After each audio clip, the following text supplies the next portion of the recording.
Mukama waffe Yesu Kristo yeebazibwe oluganda. Akubuuzaako amannya yenze Kabwana Frank. Nkwaniriza ku Hope in Christ Ministry. Twogere ku buwanguzi. Mu nsi mwe tuli n'obulamu bwe tutambuliramu, buli muntu ayagala okubeera ow'amaanyi era buli muntu ayagala ensi okumumanya. Ensi okukumanya oteekeddwa okukola ebyo ebinaaleetera ensi okumanya oba okutegeera. Ensi eyagala nnyo omuntu omuwanguzi so si luuza. Ensi eyagala nnyo omuntu awangudde so si alemeddwa. Okugeza omuddusi oba omukubi w'ebikonde bantu batono nnyo ababeera bamanyi abantu abo nga tebannabawangula. Batono nnyo ababeera babamanyi oba oli awo abali ku kitundu kwe babeera oba famire zaabwe. Ate bonna babeera tebabakkiririzaamu.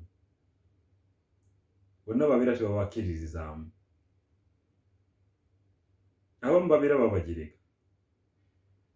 Abamu bwe babalaba nga badduka eyo bawalampa ensozi ku bitundu gye babeera bagamba kale laba oyo lwaki yeekooya.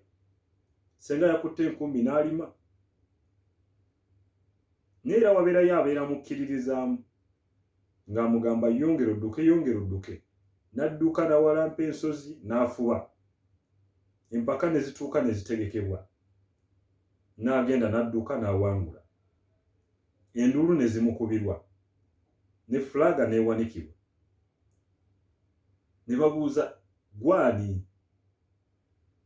Ani akuzaala? Naye ng'omaze kutuuka ku buwanguzi. Bw'otuuka ku layini enduulu kwe ziteekeddwa okukubirwa, eyali takwagala, eyali agamba nti tosobola, eyali akuyiswamu amaaso, eyali akujerega, abo bonna baba bateekeddwa okukubira enduulu n'oyo eyali takumanyi nti gy'oli.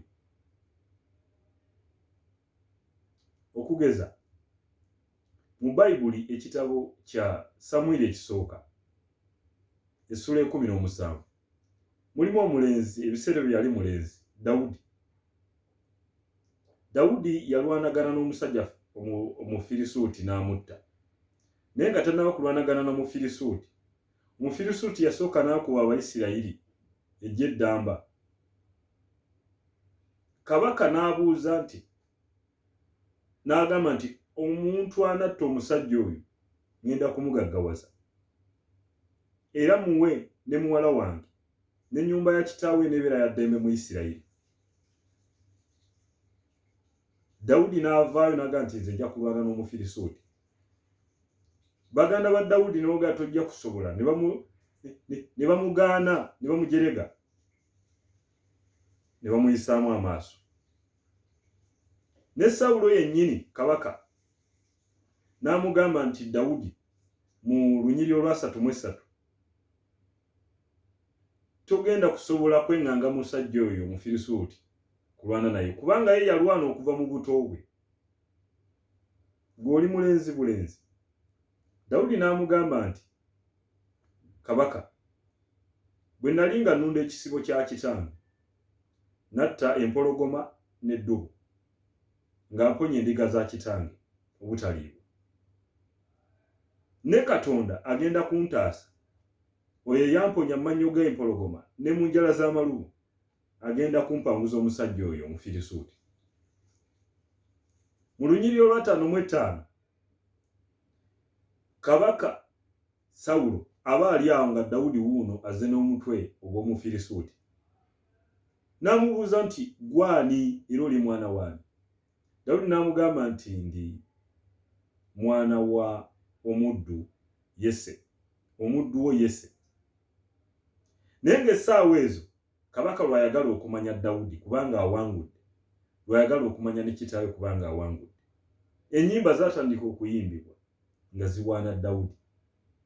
Kino kye njagala okugamba muganda wange, kola kyonna ky'okola, aboogera kaboogere, ne bwe oyagala ensi okutegeera okubeera ow'amaanyi omuwanguzi gw'oteekeddwa okukola ekyo ky'oteekeddwa okukola n'amaanyi gonna aboogera nga boogera mu muyaga mu nkuba mu musana mpaka bw'onootuuka ku buwanguzi ensi ekutegeera naye nga gwe wekkiririzaamu Mukama akuwa omukisa.